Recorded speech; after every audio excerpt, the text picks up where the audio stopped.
you guys, let's talk vowel modification.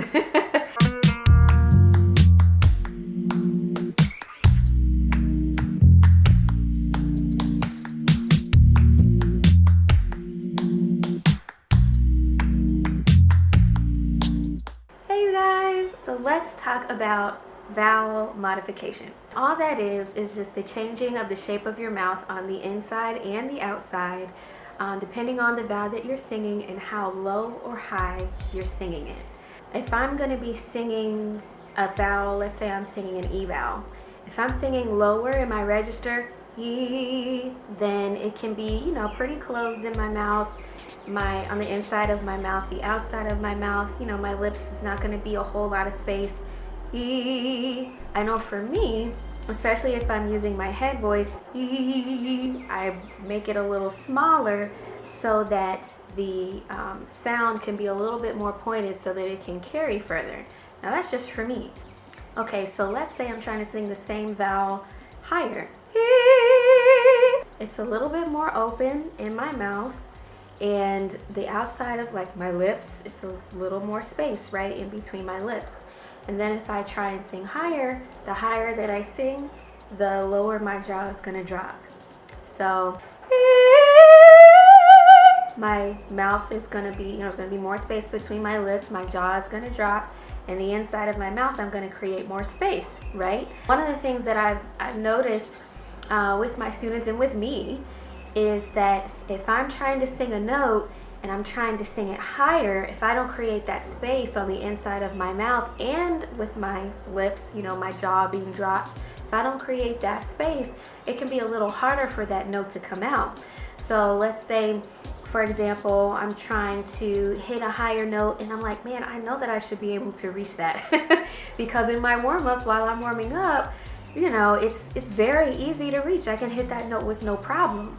But then when I go to actually sing a song, there's a little bit of an issue with hitting it. Well, it might be just because there's not enough space on the inside of your mouth and on the outside, like with jaw dropped and stuff.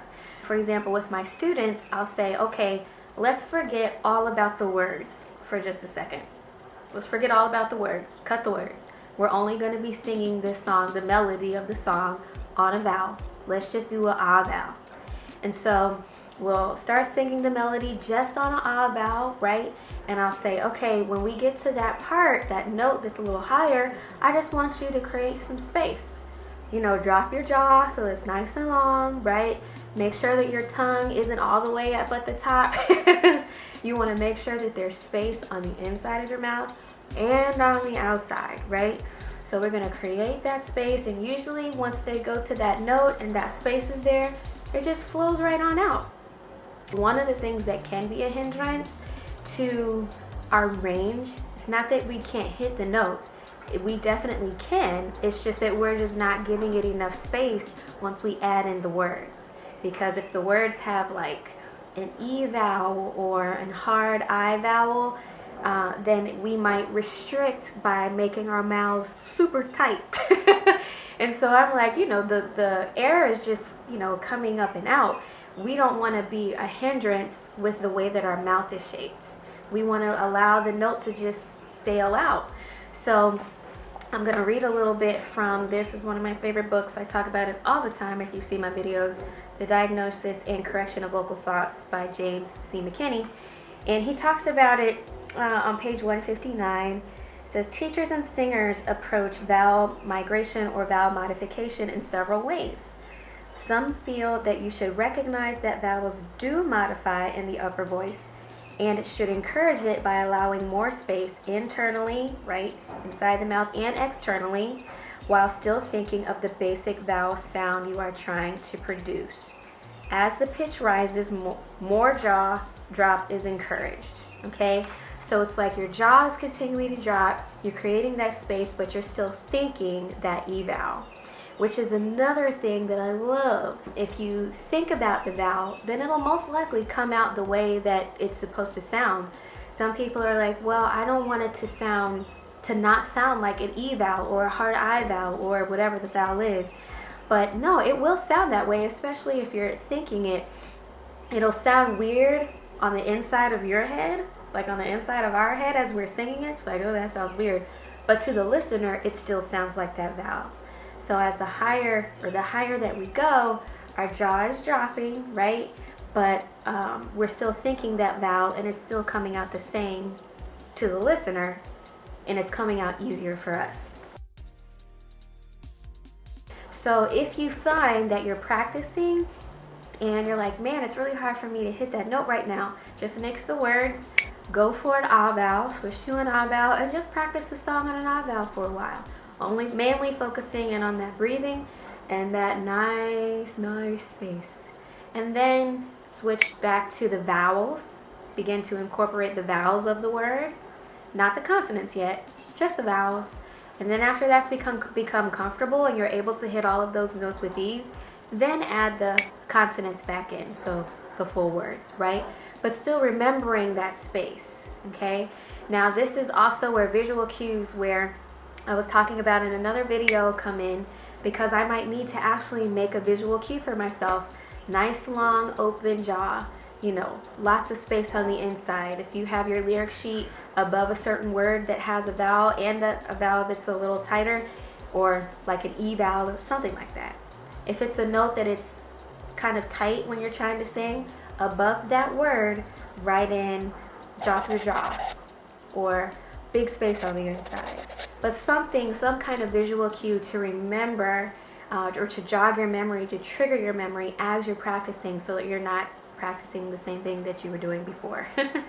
So visual cues, but keeping that space on the inside, internally, and on the outside, externally, so that when you're trying to sing the note, it's easy. Thank you guys so much for watching, and please be sure to click subscribe and hit the little bell so you'll be notified every time I add a new video. And I hope I'm helping you guys in some way, and if you have any questions, please be sure to put it in the comments. Thank you guys. Bye.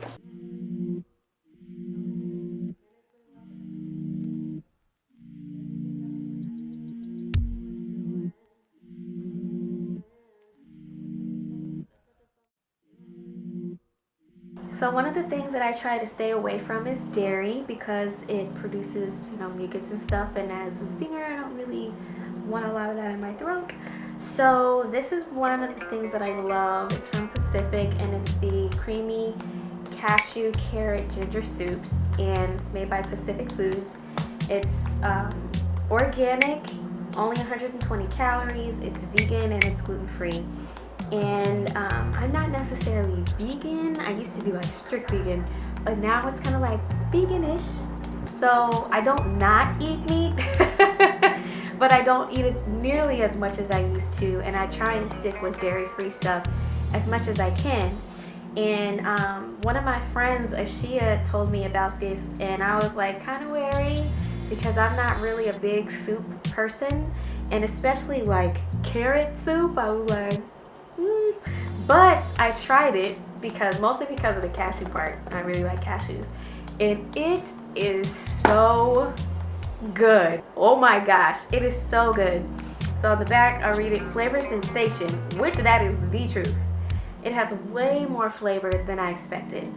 Sweet carrots, buttery cashews, and spicy ginger, accented by flavors of coconut, deliver an exotic soup with a creamy texture.